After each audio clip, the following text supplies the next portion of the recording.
Üdvözöljük a Microvel hőszivattyú videó bemutatójában. A hőszivattyú víz fűtésére vagy hűtésére szolgál. A fűtés üzemmód gyárilag van beállítva. Változtatást a hűtés üzemmódba az M gomb lenyomásával tudja kapcsolni a készüléket, amely a vezérlőpanel bal oldalán található. Ezután be tudja állítani a kívánt hőmérsékletet.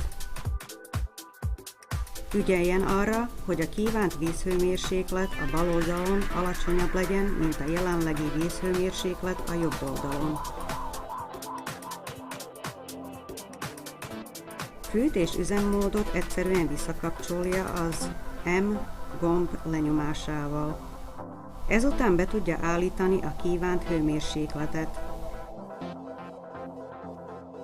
Hogy a hőszivattyú hűtsön a kívánt hőmérsékletnek, a vízhőmérsékletnél kevesebbnek kell lennie. Köszönjük, hogy megnézte a Microvel hőszivattyúk videó bemutatóját. További információként kattintson a www.microvel.hu weboldalra.